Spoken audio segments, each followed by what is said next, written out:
All right, so for everybody that doesn't know, the 7-year tribulation starts with a covenant being strengthened by the man of lawlessness with many. What that means, so strengthened means added to, which means, depending on the context, it can either be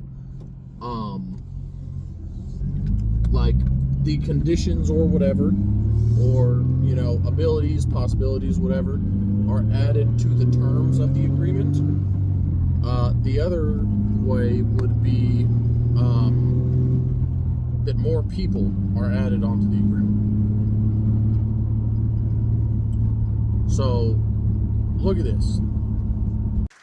So the Middle East will be transformed, and the future of that region is never, I don't think it's ever looked brighter. You couldn't have, we did the Abraham Accords. I hope you're going to be getting into the Abraham Accords finally. Yeah, so will you please go back and explain? It's time now. Muhammad said, oh, yes, as soon as we do this, as soon as we do that. I said, Muhammad, we did that. Oh, yes, but we have a couple of other things. It's now time. We've now taken them out, and they are out bigly. We got to get into the Abraham Accords. And we hope all of the countries are going to be in the Abraham Accords. We have some very brave countries that did it, years ago. They went in, and you know who they are, the early four, and they did a great thing in doing it, and it was great for them also economically, but it was a great thing that they did it. But I think all the Middle Eastern countries are going to be joining now. And in some cases, I would say all the Middle Eastern countries and beyond. You have people not in the Middle East that want to be members. You'll be seeing that soon. Okay, so right after this clip stops, Trump goes on to say that Iran is out. That is not the case. Iran fired dozens of missiles at different countries last night. Yemen and the Houthis joined the war in the Middle East against Israel last night. So why is Trump saying that Iran's out? Well, America is very materialistic right now. America also happens to be the country that makes the whole world rich. The American economy is the economy that holds the whole world economy up on its shoulders. And so, with that, I was also seeing news last night. Ukraine and Russia just destroying each other's oil. Pretty much all night last night. Don't know the specifics of it. I had like 100 notifications. There's no way I don't have time to sit there and go through 100 notifications. So, but with the whole Iran war, the Iran conflict itself, Iran has destroyed roughly 30% of the world's oil manufacturing. That's just what Iran and the U.S. have destroyed. That's not Ukraine and Russia and all that other stuff going on. So this is an oil shortage like never seen before. It's going to make the 70s oil shortage look like it wasn't an oil shortage at all.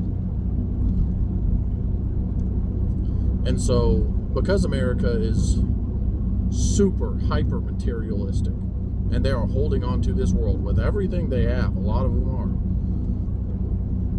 Can you imagine how much money Trump and all the Middle Eastern leaders would lose if Americans found out that 30% of the world's oil was destroyed? If you do the math on that, right?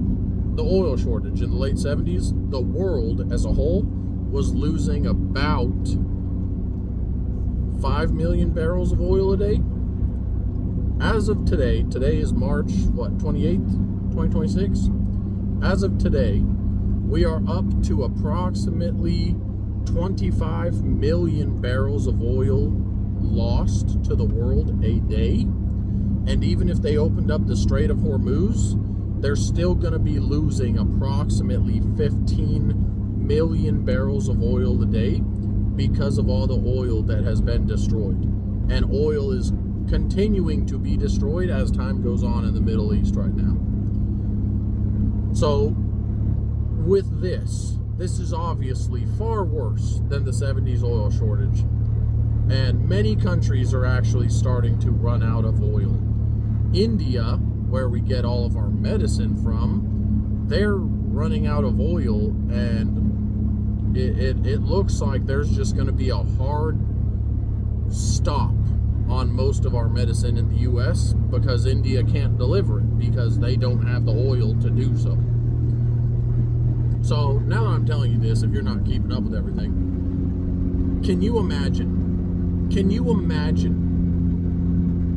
an American holding on to this world? Like, their reality would be absolutely shattered if I told them this was going on in the Middle East and they chose to believe it. Most of the time, they don't believe it, right? So it's not going to shatter their reality because they don't believe it. But those that do believe this is going on, shatters their reality. It completely shatters their reality. So now, if most Americans see that this is going on in the mainstream news, that all this oil is getting destroyed, they would believe it because they believe what mainstream media says. And so now, can you imagine how much money Trump and all of the Middle Eastern kings would lose if most of America found out that 30 to 40% of the world's oil manufacturing has been destroyed?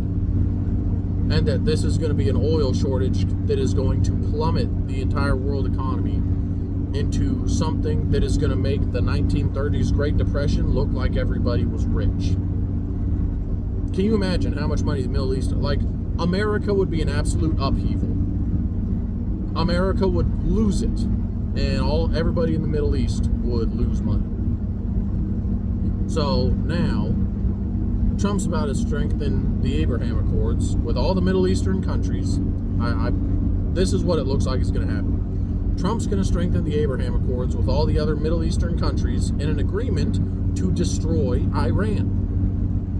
Right? And then, but the thing is, this Abraham Accord strengthening looks like the 7-year tribulation 927 covenant. So Christians are going to disappear. That covenant's going to get strengthened. And Trump and all the Middle Eastern countries and Israel are going to try destroying Iran fully on the down low, and nobody knows about it, except for it's going to get infinitely worse, and that's going to be kind of the starting point for the 7-year tribulation, because Jeremiah 49 hasn't actually happened yet. That's how it looks is about to happen. I'm not saying for sure that's what's going to happen, but that's how it appears that it's going to happen, right? And, you know, a lot of us Christians are carrying a heavy weight. Most people don't even want to be saved. But in case you're seeing this for the first time or whatnot, and you want to be saved to avoid the 7-year tribulation, the gospel means the good news, which means that there has to be bad news, right? You can't have good news without bad news. And so with that, right, I'm just going to make it short because I don't know how much time I have left on the video. So Jesus made us in his image. All have sinned and fallen short of the glory of God. None are righteous. I know nothing of your own works is going to save you. And so sin is an archery term, and it means to miss the target. The target is to look like Jesus, because that's the image and likeness that we were made in, was the image of God, the image of Jesus. And so whenever we sin, we are twisting the image of Jesus. We are saying, Lord, or we're saying, God, you would do this. You would do this. And that's not the case. The wages of sin is death. That's hell. Eternal punishment. You get death forever, but you can never actually die. So you literally get death forever. But the good news is, Christ died on the cross with the fullness of God in his blood to buy us from the slavery of our sin and make us a slave to Christ. But Jesus also says, I do not call you slaves, but I call you friends, because slaves do not know their master's doing. Right? So we still obey Jesus. Romans 10:9 and 10, if you confess Christ as Lord, that means owner. Why? Because he owns you. Because he bought you from slavery. You confess Christ as owner and believe in your heart that God raised him from the dead, you will be saved.